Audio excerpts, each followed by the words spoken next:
Carta de Paulo aos Gálatas, estamos no capítulo 6, já vamos fazendo a propaganda para a próxima exposição. Vamos terminar Gálatas e iremos para a carta de Paulo aos Efésios. Então só vamos seguir agora. Vamos terminar Gálatas e já vamos começar a carta de Paulo aos Efésios, ok? Então daqui a algumas semanas estaremos lá, na carta de Paulo aos Efésios, e vamos ver o que o Senhor tem, todas as preciosidades que o Senhor tem para nós, todas as riquezas da palavra de Deus, para que nós possamos aprender e sermos edificados através da palavra de Deus. Hoje vamos estudar o texto de Gálatas, capítulo 6, versículos 1 e 2. O título que eu dei para os irmãos acompanharem é a igreja que anda no Espírito. Nós vamos ver esta primeira parte hoje, capítulo 6, versículos 1 e 2. Na semana que vem vamos dar continuidade a este tema. Ok, irmãos? Vamos ler o texto. Gálatas capítulo 6, versículos 1 e 2.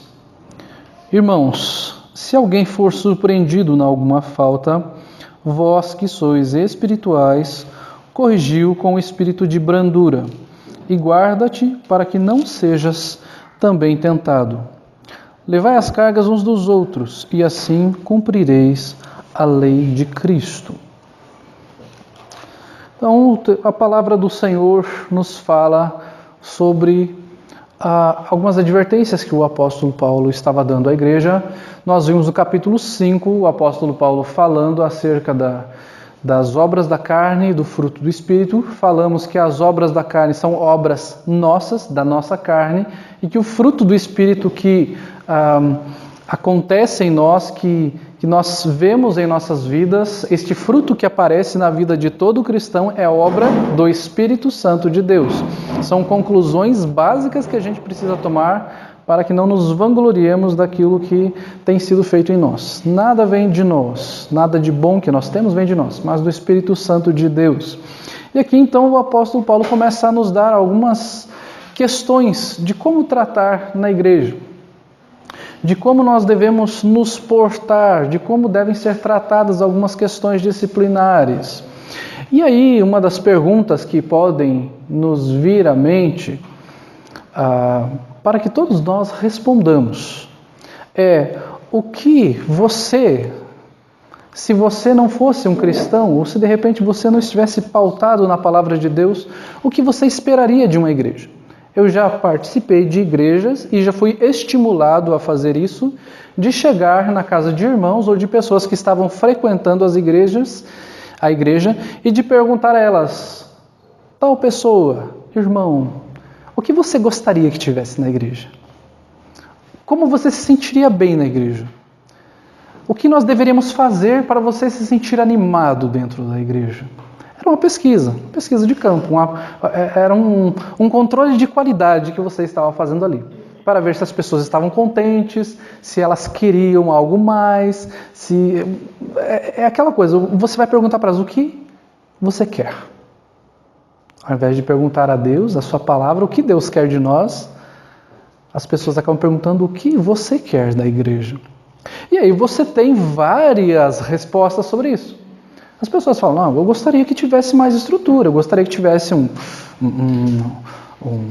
uma cadeirinha mais confortável, eu gostaria que o estacionamento fosse melhor, eu gostaria que tivesse uma pessoa lá que fizesse uma recepção para que eu me sentisse bem, não que isso seja errado de uma pessoa estar lá e receber as pessoas, mas o fato de a pessoa achar que aquilo é determinante para ela se sentir bem na igreja, isso já é errado.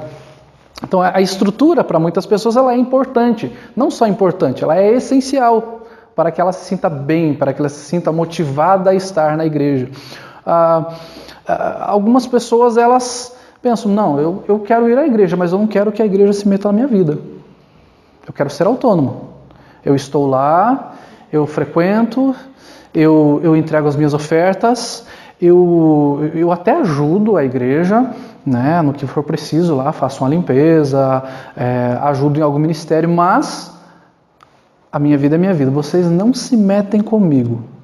Aquela velha história, né, de você querer fazer parte do corpo, mas você ser uma parte que é autônoma do corpo. Você não faz parte do corpo e não faz ao mesmo tempo. Né? É aquela coisa que é quase que você pegar um órgão do seu corpo e ele funciona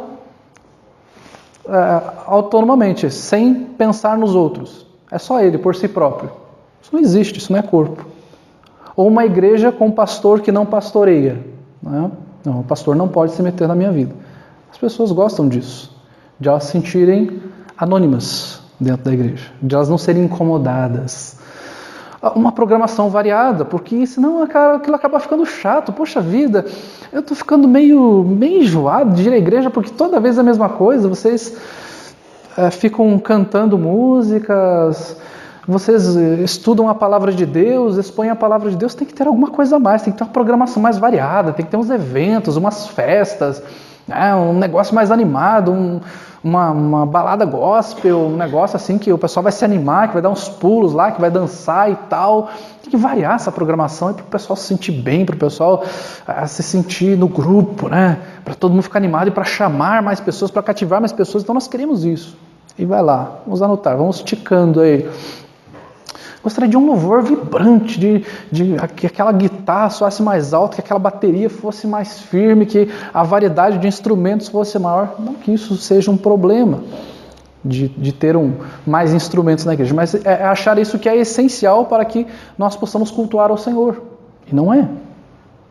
O pastor tem que fazer uma pregação divertida, ele tem que fazer alguma coisa lá que eu dê risada, que eu saia de lá e que eu chegue na minha casa e eu comece a lembrar da pregação e eu fique dando risada. E eu vou lembrar daquilo, eu vou me sentir tão bem, porque é praticamente o Ari Toledo gospel, porque ele está lá e ele fala alguma coisa e você ri, você acha engraçado, você acha aquele cara divertido, ele é dinâmico. O pastor ele tem que ser divertido, ele tem que ser dinâmico, ele tem que contar piada. Até não vejo problema em uma vez ou outra você contar alguma coisa que seja divertida, mas a pregação por si só ela não é divertida. Nós não estamos falando de algo divertido, nós estamos falando da graça de Deus. Nós estamos falando sobre um Deus glorioso, poderoso, santo, bendito. Não é nada engraçado. Nós estamos falando sobre o nosso pecado. Nosso pecado não é engraçado. Nós estamos falando sobre a glória de Deus. Isso também não é engraçado. Podemos ter alguma situação que é engraçada? Podemos, mas isso não vai ser a regra. Então a pregação divertida ela não é essencial para uma igreja. Mas o que Deus espera, o que nós vemos no texto bíblico, que é necessário numa igreja, neste texto bíblico. Temos muitas outras características, mas o que nós vemos neste texto bíblico? O versículo 1 diz assim: Irmãos, se alguém for surpreendido em alguma falta, vós que sois espirituais, corrigi-o com espírito de brandura e guarda-te para que não sejas também tentado. A primeira questão que nós vemos no texto aqui, o que Deus espera, o que o Senhor espera de uma igreja é uma igreja disciplinadora. Mas isso é o que a maioria dos cristãos não quer, uma igreja disciplinadora. É na verdade o que várias pessoas que eu encontro falam, disciplina? Na minha igreja não existe. Porque se tiver disciplina a pessoa vai embora. Ela fica brava, ela fica chateada, a família dela fica chateada. Só que a Bíblia fala que essa é uma questão essencial para a igreja.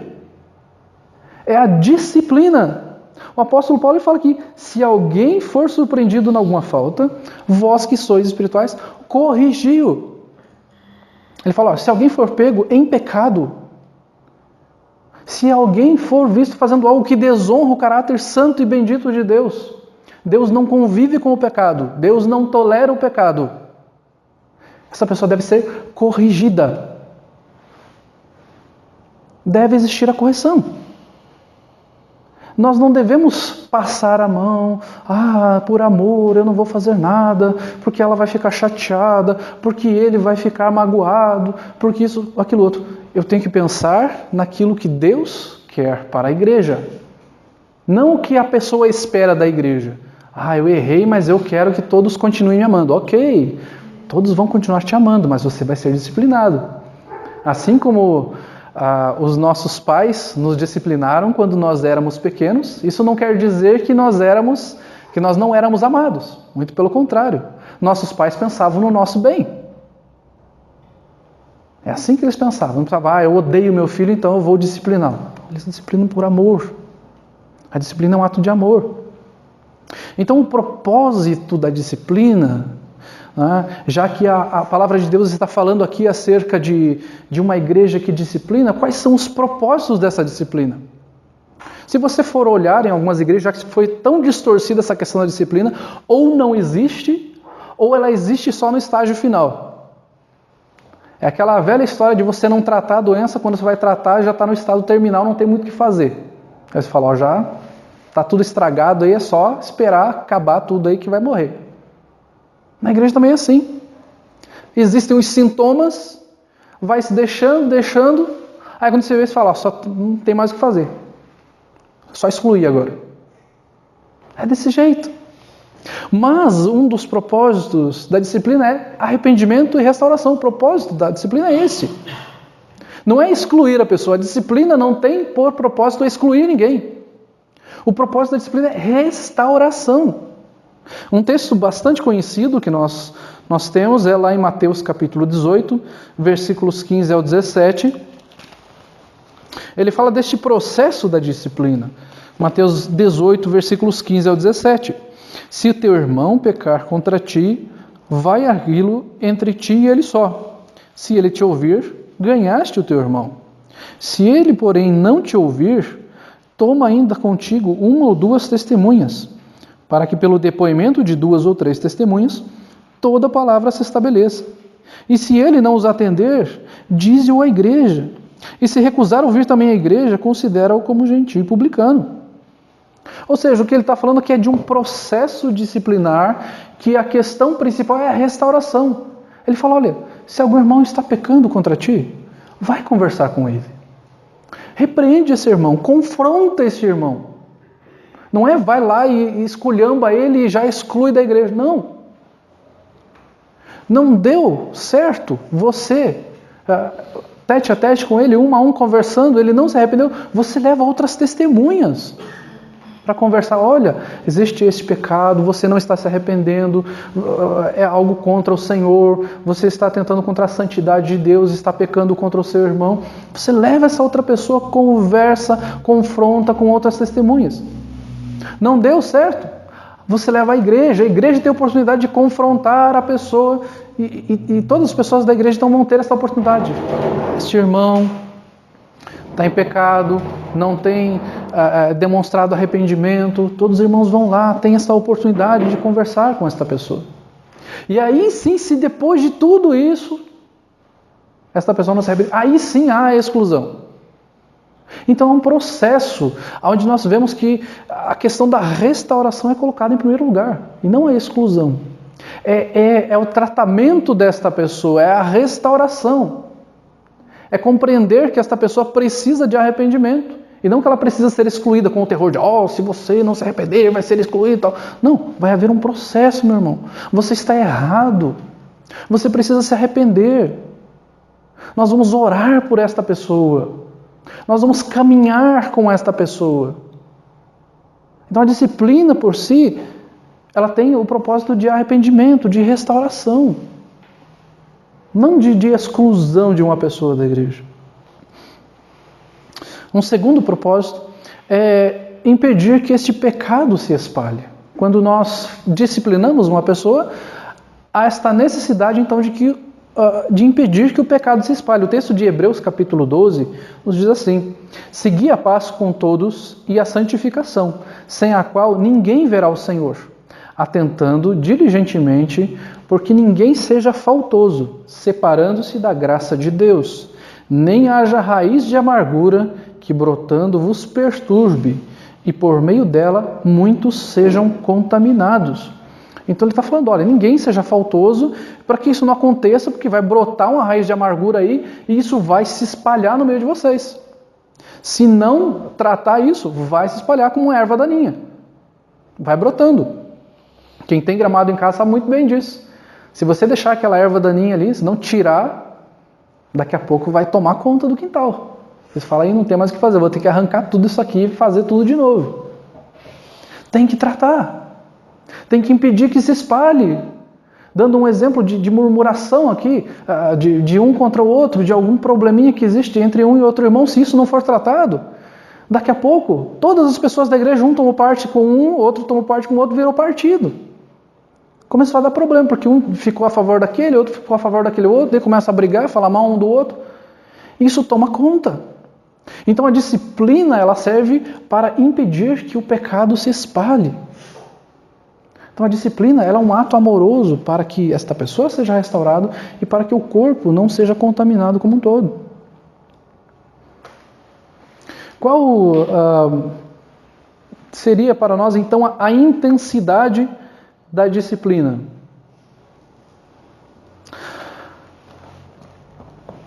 Vejam aqui comigo, irmãos, se alguém for surpreendido em alguma falta, vós que sois espirituais, corrigiu com espírito de brandura. Nós podemos pensar em disciplina nos erros que foram cometidos no passado e que são cometidos no presente. Aqui ele está falando que a disciplina ela tem que ser feita com espírito de brandura.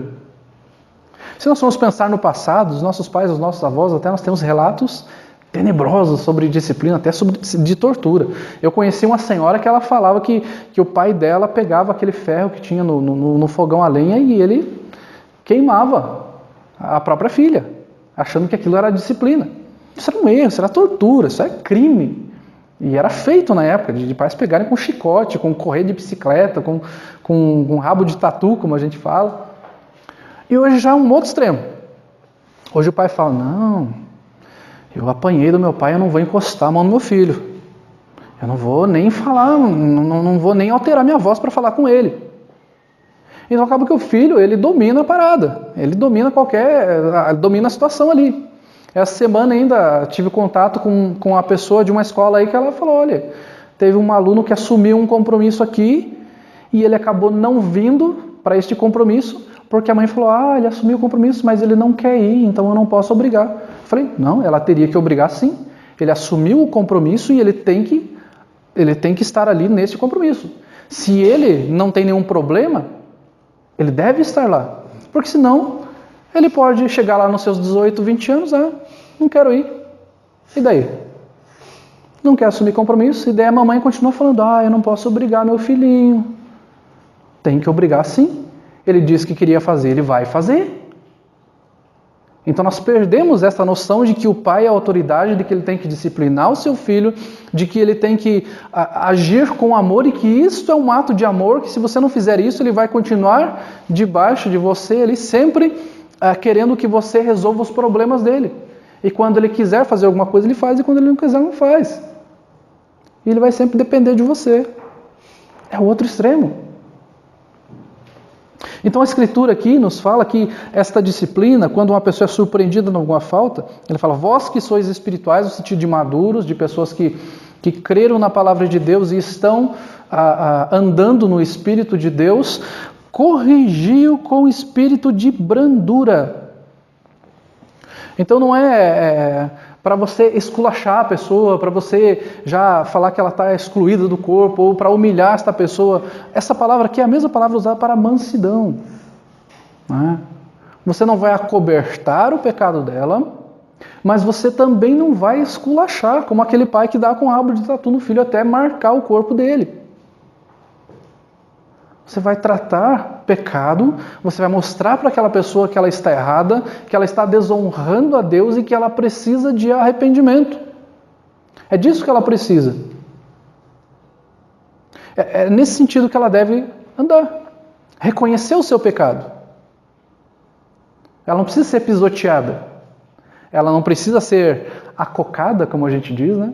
Ela não precisa ali do seu apoio no pecado dela. Você fala, não, eu não apoio o seu pecado, você está errado, eu não vou ser conivente com aquilo que você está fazendo, mas você também não vai humilhar essa pessoa. Você vai ser brando, você vai trabalhar com toda a mansidão, porque você vê a necessidade dessa pessoa se arrepender. Então não é tratar de qualquer jeito, não é destruir a pessoa. Então é tratar com mansidão. Nós compreendermos essa necessidade. Quando algum irmão tiver alguma falta contra nós, agir com mansidão. Agir com certa tranquilidade. De não fazer alguma coisa para perder a amizade desse irmão, para enxotar esse irmão, para prejudicar esse irmão, que ao invés de ajudá-lo, você vai colocá-lo mais para baixo ainda. Às vezes é uma questão difícil que ele está passando, psicológica, alguma questão emocional, financeira, e você, de repente a pessoa está passando por uma situação financeira terrível ali, ela já está extremamente chocada com aquilo e ela sabe que ela fez besteira, e você chega lá, tá vendo? Por que você fez isso? Você é irresponsável, da próxima vez não faça mais isso e tal, e joga tudo na cabeça da pessoa. A pessoa fala, poxa, mas eu já sei tudo isso, você não está ajudando. É você mostrar para a pessoa, olha, realmente, irmão, você pecou fazendo isso, mas o que dá para fazer agora para mudar isso?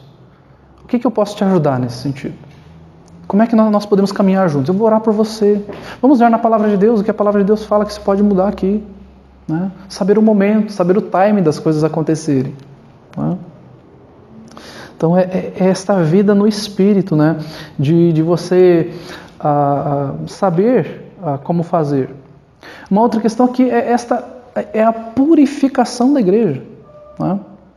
A disciplina nos mostra isso. Que Efésios capítulo 5, versículos 25 ao 27, o apóstolo Paulo vai falar sobre esta questão de como a igreja é purificada.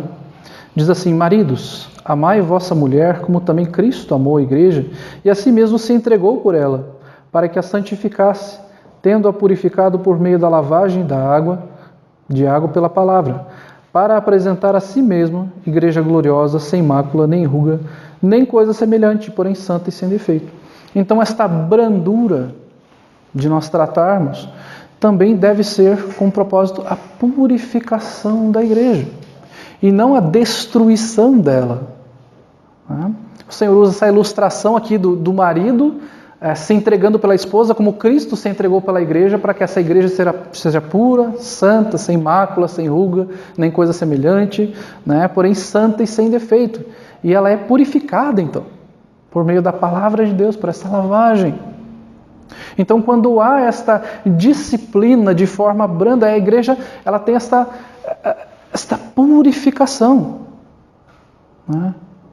Você vai tirando as impurezas da igreja. O pecado, ele corrói a igreja, ele suja a igreja. Mas a disciplina é uma forma de limpar, não uma forma de destruir. Quando você tem alguma louça suja na sua casa, você lava, você não quebra a louça. Normalmente não. Pode até dar vontade algumas vezes, isso aqui está sujo, vou jogar fora isso aqui. Não, você pega aquela louça, aquele prato, ou aquela panela que queimou lá embaixo, aquele arroz ficou todo preto lá, todo grudado lá, e fala, que vontade de jogar fora. Não, eu vou limpar, porque eu vou precisar de novo. A disciplina também é assim, você não destrói uma pessoa, você não joga fora essa pessoa, você está ali, irmão, estou aqui para te ajudar, vamos ver o que dá para mudar, como que se pode mudar isso, vamos fazer com calma, vamos trabalhar isso. Isso é a palavra de Deus. Não é mudar apenas a aparência, o exterior, como os falsos apóstolos estavam tentando fazer naquela época, mudança meramente exterior, ritual, ritualística, de dias, de datas, de lavagens cerimoniais, de circuncisão, mas é algo interior, que a igreja vai ser tratada, purificada, e ao longo do tempo você vai vendo este resultado da igreja. De uma igreja purificada, porque ela é uma igreja disciplinadora. Quando ela não é uma igreja disciplinadora, tudo sai do controle.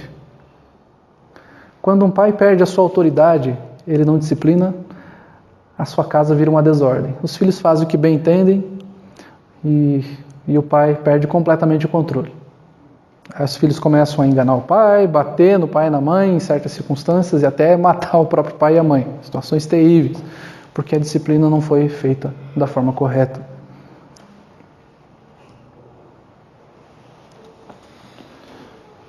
O texto ainda nos fala que a igreja, além de disciplinar, ela é uma igreja vigilante. Então, nosso primeiro ponto é uma igreja que disciplina. Nós vimos o propósito da disciplina e agora nós vamos ver que ela é uma igreja vigilante. Irmãos, se alguém for surpreendido em alguma falta, vós que sois espirituais, corrigiu com espírito de brandura e guarda-te. Né? Vamos parar nessa palavrinha aqui, guarda-te, né? Para que não sejas também tentado. Ou seja, é uma igreja vigilante.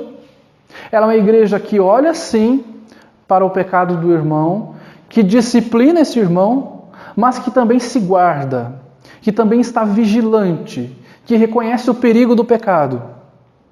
Não é apenas o irmão, aquele irmão é pecador, eu não sou. Não, eu sou também.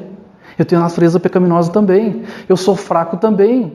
Não fosse o Espírito Santo de Deus, eu sou o pior dos pecadores. Foi o que o apóstolo Paulo falou. Então, é nós reconhecermos a nossa pecaminosidade. Não é o irmão, aquele irmão fez aquilo, que absurdo. Se fosse eu, não faria. Aí nós já estamos pecando fazendo assim. Estamos pecando, é o pecado do orgulho. Eu não faria, eu sou melhor do que ele. Guarda-te, você é pecador também. Você pode não pecar naquela área, mas de repente tem uma outra área, e certamente tem, que você peca. Então guarda-te, vigie, reconhece o perigo do pecado. 1 Coríntios capítulo 10, versículo 12 fala: aquele que está em pé, cuide para que também não caia.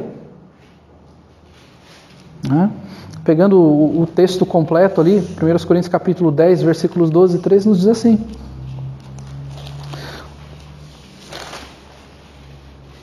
aquele, pois, que pensa estar em pé, veja que não caia. Não vos sobreveio tentação que não fosse humana, mas Deus é fiel e não permitirá que sejais tentados além das vossas forças. Pelo contrário, juntamente com a tentação, vos proverá livramento, de sorte que a possais suportar. Fala, se você está em pé, cuide para que você não caia. Todos nós estamos sujeitos. Então não há motivo para orgulho. Aquele irmão caiu, mas eu não. Eu não irei cair. Não existe possibilidade. Existe sim. Você é pecador. Todos nós somos. Eu sou pecador. Todo mundo é. Então o texto fala, guarda-te. Vigia. Esteja vigilante sempre. O pecado, ele é sorrateiro. Ele é um inimigo. Ele é aquele inimigo que joga sujo.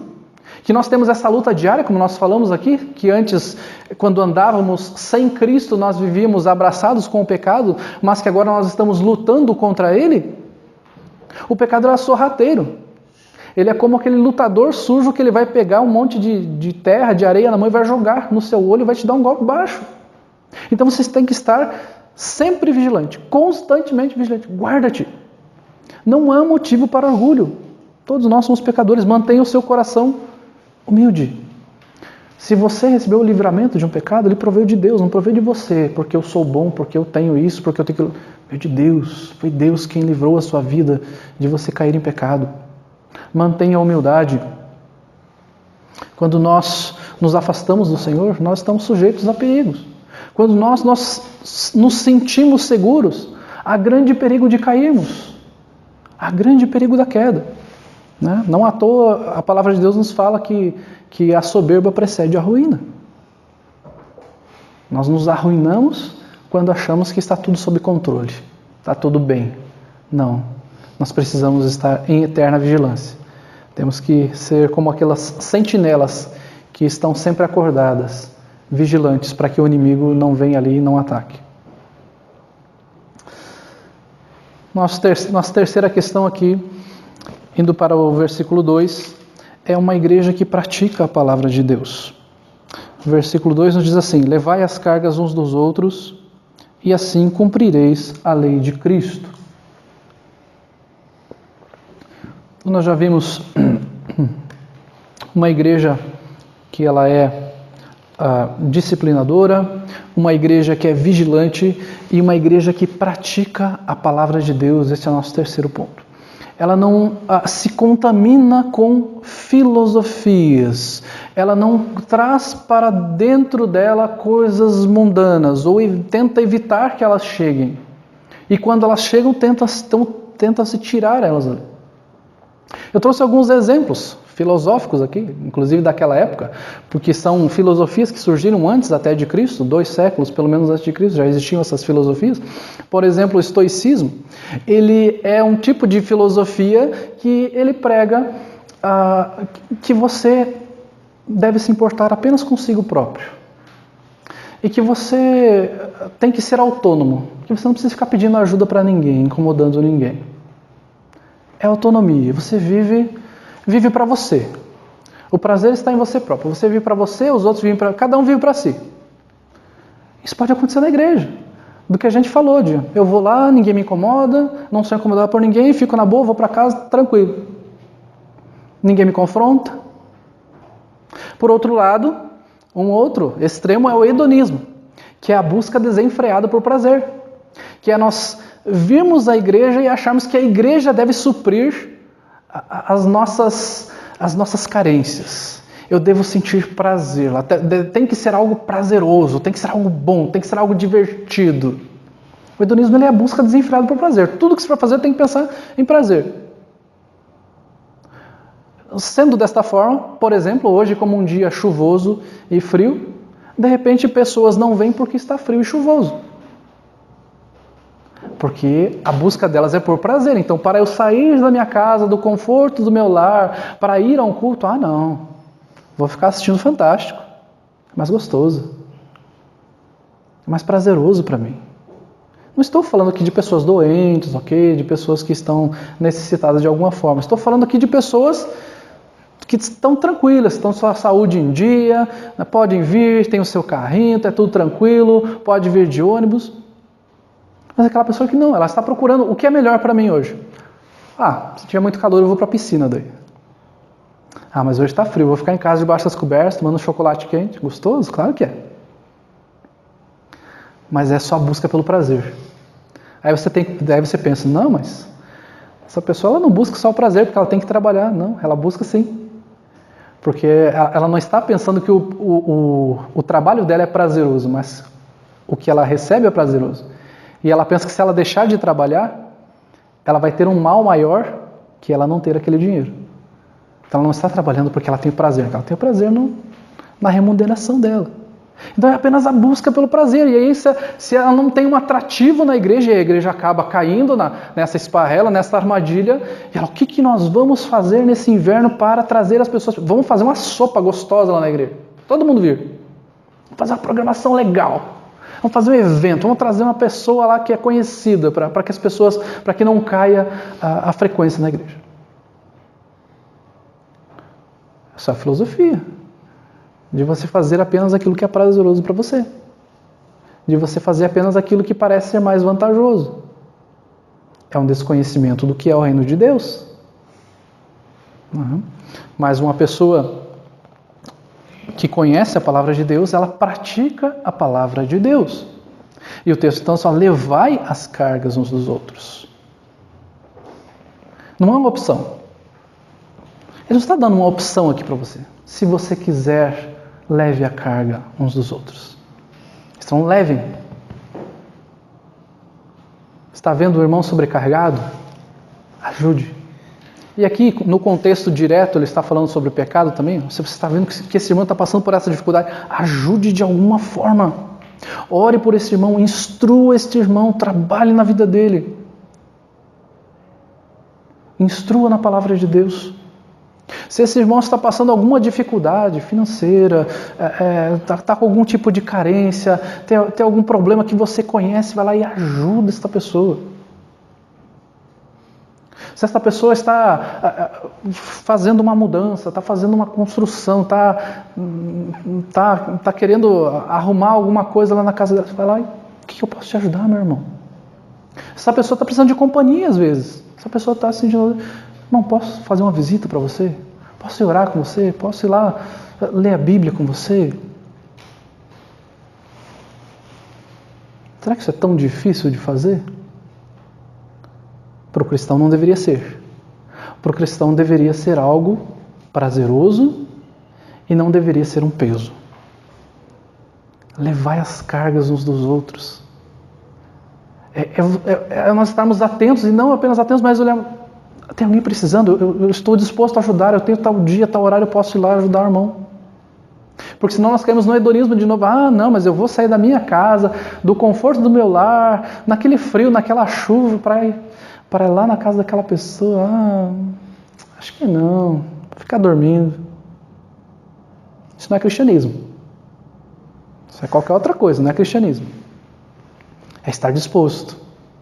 É trabalhar junto. Não é você ver o teu irmão lá carregando pedra nas costas e você tá ali, bonitão, tomando seu chocolate quente e não tá nem aí. Se importar. É se oferecer. É realmente buscar ajudar, porque esse irmão vai ficar sobrecarregado e ele vai se prejudicar. E a igreja vai se prejudicar. Nós vemos alguns exemplos práticos hoje, gente. Hoje em dia existem tantas formas de nós nos comunicarmos. Você não é só telefonando hoje em dia. Você pode até telefonar. Se você tem a mesma operadora daquele irmão, é bem baratinho. Você pode mandar uma mensagem. Né? Mandar uma mensagem no Zap, no Facebook. Só que isso não pode ser uma desculpa para você não visitar essa pessoa. Falar, não, vou mandar uma mensagem aqui, beleza. Não, visita. Essa pessoa precisa. Nós necessitamos de estarmos próximos, conversarmos, olho no olho. Não é só, mandei uma mensagem aqui, beleza. Nós precisamos desta conversa. Nós precisamos sentar um do lado do outro, abraçar um ao outro. Nós somos irmãos. O que a Bíblia fala de nós? De corpo. O corpo tem que estar junto. Tem que gostar de estar junto. Tem que conhecer melhor um ao outro. É realmente levar as cargas uns dos outros. Senão a gente vai ficar naquela... cada um tem seus problemas. Isso não é pensamento de cristão. Cada um com seus problemas não é... Eu não conheço esse versículo. Se alguém conhece esse versículo, por favor me avise, porque esse eu não li ainda. Não sei se existe em alguma versão da Bíblia, mas das versões que eu já li, eu não encontrei nenhum versículo nesse sentido. Cada um com seus problemas. O que a Bíblia está falando que é levar as cargas uns dos outros. Tem um texto que eu gosto bastante, que me ajuda a entender isso, que é o texto de Tito, capítulo 2, versículos 1 ao 6.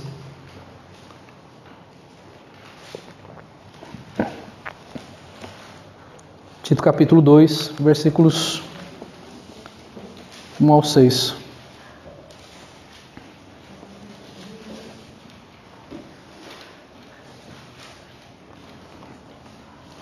Ele mostra como nós podemos carregar as cargas uns dos outros aqui. Tito capítulo 2, versículos 1 ao 6. Tu, porém, fala o que convém à sã doutrina. Quanto aos homens idosos, que sejam temperantes, respeitáveis, sensatos, sadios na fé, no amor e na constância. Quanto às mulheres idosas, semelhantemente, que sejam sérias em seu proceder, não caluniadoras, não escravizadas a muito vinho, sejam mestras do bem, a fim de instruírem as jovens recém-casadas a amarem ao marido e a seus filhos, a serem sensatas, honestas, boas donas de casa, bondosas, sujeitas ao marido, para que a palavra de Deus não seja difamada. Quanto aos moços, de igual modo, exorta-os para que em todas as coisas sejam criteriosos. E ele vai falar para Tito, para ele tornar-se pessoalmente padrão de boas obras. Então ele está falando aqui, olha, você fala para os idosos, fala para as mulheres idosas, ele fala para os jovens, olha, as mulheres idosas, instrua as outras mulheres. Fala para os jovens agirem dessa forma, fala para os homens agirem dessa forma. Então é um podendo ajudar o outro. O Tito tinha esse papel de instruir um ao outro, falar, olha, vocês mulheres que são mais experientes, cuidem das mulheres mais novas. Olha, vocês jovens, ajam dessa forma, ajam desta maneira. Então essa questão de cada um ver o seu papel dentro da igreja. De nós vemos que o Senhor nos colocou aqui, não porque não é algo ao acaso, mas que cada um tem seu papel aqui. Também não é só aquela coisa, eu faço isso na igreja, acabou. Não. Você é igreja, você é corpo, então você tem que ajudar os outros membros também naquilo que você pode. Naquilo que está dentro das suas possibilidades. Naquilo que você está vendo, naquilo que está dentro do seu alcance. Você fala, olha, eu quero te ajudar nisso. Eu quero fazer aquilo outro. São desafios que nós temos que fazer. E abrir mão, sim, do nosso tempo. E abrir mão do nosso dinheiro. E abrir mão, muitas vezes, da nossa privacidade. E isso deve ser algo prazeroso. Por quê? Porque quando Cristo nos chama, o que Ele fala? Que quem quer seguir a Ele, negue-se a si mesmo. Então não é para você, eu vou sair do meu conforto, eu vou sair da minha privacidade. Exatamente. Se você é cristão, negue-se a si mesmo. Né? Tome a sua cruz e siga Cristo. Isso é ser cristão. Então é uma igreja que pratica a palavra de Deus. O texto continua, o versículo 2 aqui ele fala, levai as cargas uns dos outros e assim cumprireis a lei de Cristo. Usando o texto do capítulo 5, versículo 14, também um pouquinho para trás aí, que ele fala lá, Gálatas capítulo 5, versículo 14, fala, porque toda a lei se cumpre em um só preceito, a saber, amarás o teu próximo como a ti mesmo. Então ele falou, se vocês fazem isso, vocês estão cumprindo a lei de Cristo. É o amor, é a lei de Cristo, é amar ao próximo. E este amor ao próximo inclui isso. Lembra que nós falamos que o amor não é apenas um sentimento? Ele é decisão, ele é ação. Você sempre diz, eu amo essa pessoa, eu sinto algo por ela. Isso por si só não é amor. O que você está fazendo para demonstrar que você ama verdadeiramente esta pessoa? De que forma você tem agido? O Senhor Jesus, em João capítulo 13, 34, fala, novo mandamento vos dou, que vos ameis uns aos outros, assim como eu vos amei, e também vos ameis uns aos outros. Isso é cristianismo, isso é prática. É levar as cargas dos outros e cumprir a lei de Cristo, amando o seu próximo, amando o seu irmão. Então amar não é só você falar. Haja como alguém que ama. Amor na disciplina, amor quando esse irmão precisa, quando ele está caído, quando ele está com um problema, quando ele está com uma dificuldade, quando ele está com um peso nas suas costas e fala, eu vou te ajudar.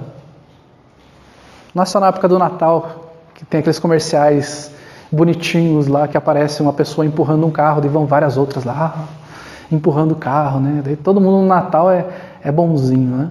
Não, é todo dia, toda hora. Você é cristão todo dia. Você tem que amar o seu próximo todo dia. Cumprir a lei de Cristo todos os dias. É o amor. Não é a arrogância dos falsos apóstolos daquela época, de eles se sentirem mais espirituais por tudo aquilo que eles faziam. A arrogância deles não tinha amor ao próximo. Pensava apenas neles mesmos. Pensava apenas na falsa espiritualidade deles. Mas o verdadeiro amor, ele traz frutos. Ele nos mostra realmente quem nós somos. Que nós nos importamos com o nosso próximo, que nós amamos os nossos irmãos. Que nós somos corpo de verdade. A igreja é um corpo. Então o que o Senhor ordena à sua igreja? Que ela se comporte como corpo. Voltando à ilustração do corpo de Cristo aqui. Um corpo ele tem que zelar por sua limpeza, na disciplina. Então, quando você se sente sujo, você vai lá e toma banho. Então, nós zelamos pela nossa limpeza. A igreja também deve zelar por essa limpeza, por essa pureza. Nós devemos dar atenção aos sinais de doença. Lá em casa esse ano começou rapidinho. Começou o inverno, já começou a dar problema. A gente começa a ver os sinais, nós vamos tratar a doença, nós vamos nos medicar. Na igreja é a mesma coisa, há sinais de problema, nós vamos tratar este problema. Ninguém lá em casa que estava doente foi lá, vou tomar um veneno para resolver o problema, que deu morro, não tem mais o problema. Não, vai se medicar. A disciplina é o remédio para a restauração. Nós, então, devemos dar atenção para esses sinais de corrupção. Nós devemos ajudar as partes do corpo a se recuperarem.